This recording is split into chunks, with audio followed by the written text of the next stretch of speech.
বিলাসীপাৰাৰ অনন্দনগৰ ঘোষপাৰাত 128 সংখ্যক বাৰ্ষিক কালী পূজা, শীতলা পূজা আৰু হৰি পূজা আজি 8 আৰু 9 মাৰ্চ তাৰিখে দুদিনীয়া কাৰ্যসূচীৰে উদযাপন কৰা হয়। কমেও 500ৰ অধিক ভক্তৰ উপস্থিতিত ভক্তিমূলক পৰিৱেশৰ মাজত এই পূজা সফলতাৰে সম্পন্ন হয়। প্ৰাপ্ত তথ্য অনুসৰি 1897 চনৰ পৰা গোৱালপৰীয়া পৰম্পৰা অনুসৰি এই মন্দিৰত স্থানীয় গোপ সম্প্ৰদায়ৰ লোকসকলে পূজা পাৰ্বণ কৰি আহিছে।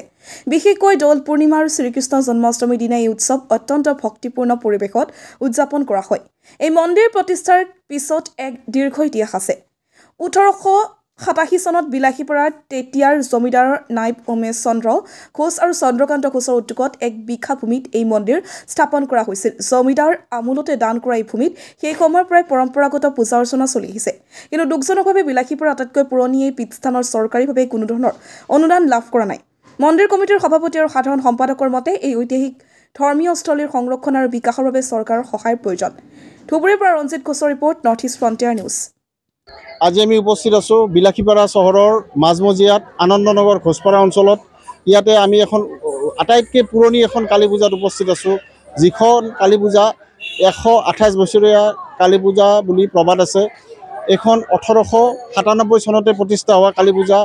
ইয়াতে যি ৰজা আছিলে, বিলাসীপাৰাৰ ৰজাই এই পূজাখন আৰম্ভ কৰিছিল বুলি প্ৰবাদ আছে।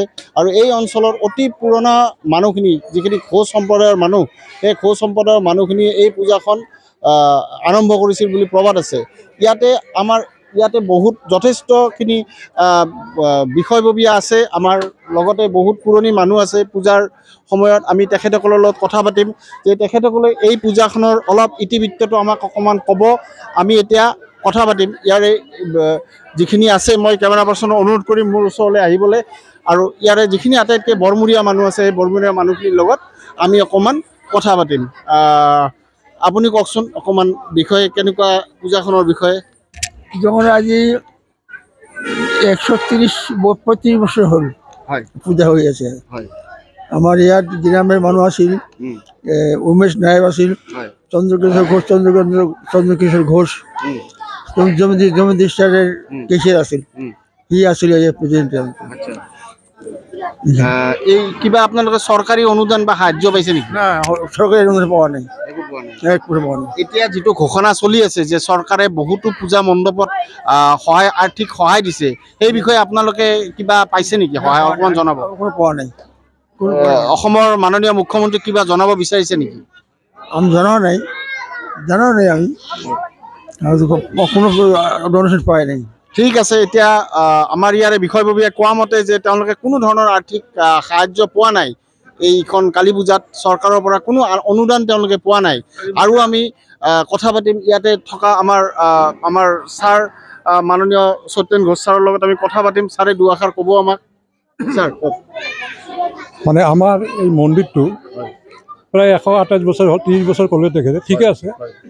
আৰু সেই সময়ৰ পৰা আমাৰ কালী, হৰি আৰু শীতলী পূজা প্ৰচলিত হৈ আছে। লগতে আমাৰ গোপীনাথ পূজা হয়। কিন্তু অতি দুখৰ বিষয়, আমি চৰকাৰৰ পৰা এতিয়ালৈকে কোনো অনুদান একো পোৱা নাই। আমাৰ গাঁৱৰ এই দুখীয়া মানুহখিনি আৰু বিলাসীপাৰাৰ বিভিন্ন ধৰ্মপ্ৰাণ ৰাইজৰ সহযোগত বৰংগনিত আমি এইখিনি আগবাঢ়ি আহিছোঁ। গতিকে মই অসমৰ মাননীয় মুখ্যমন্ত্ৰী ডাঙৰীয়াক অনুৰোধ কৰিব বিচাৰোঁ, তেখেতে অলপ যাতে আমাৰ ফালে চকু দিয়ে, আমাক অলপ যাতে সাহায্য কৰে।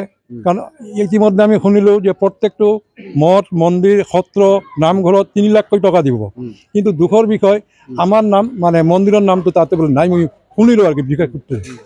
গতিকে এই বিষয়ে মই চৰকাৰক অনুৰোধ জনাইছোঁ যাতে আমাৰ এই মন্দিৰৰ উন্নতিকল্পে তেওঁলোকে ব্যৱস্থা লয় এটা। ঠিক আছে, ধন্যবাদ। আমাৰ লগত আৰু এজন বিষয়ববীয়া আছে, তেখেত অতি ছিনিয়ৰ এজন ব্যক্তি, তেখেতে আমাক দুআষাৰ ক'ব।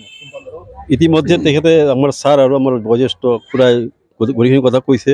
মই এটাই কথা ক'ব বিচাৰিছোঁ, অতি পুৰণি মন্দিৰ বিলাসীপাৰাৰ এইখন দ্বিতীয় মন্দিৰ। প্ৰথমখন জমিদাৰ বাৰীৰ নৃপেন্দ্ৰনাথ চৌধুৰী তেতিয়া আছিল জমিদাৰ, তেখেতৰ মন্দিৰ। আৰু দ্বিতীয়খন বিলাসীপাৰা চহৰত দ্বিতীয়খন মন্দিৰ। কিন্তু অতি দুখ আৰু পৰিতাপৰ মই জনাব বিচাৰিছোঁ, আজিলৈকে এই মন্দিৰত আমি চৰকাৰৰ পৰা কোনো অনুদান পোৱা নাই। অতি দুখৰ বিষয়। কিন্তু দেখা যায় যে ইয়াতকৈ বহুত নতুন মন্দিৰ, 2 বছৰ, 5 বছৰ, 10 বছৰ হোৱা মন্দিৰে বহুত অনুদান পাইছে। কিন্তু আমি ইয়াৰে আপোনালোক মানে মুখ্যমন্ত্ৰী চাহাবক অনুৰোধ জনাইছোঁ যাতে আমাৰ এই মন্দিৰৰ প্ৰতি তেওঁলোকে অলপ দৃষ্টিগোচৰ ৰাখে।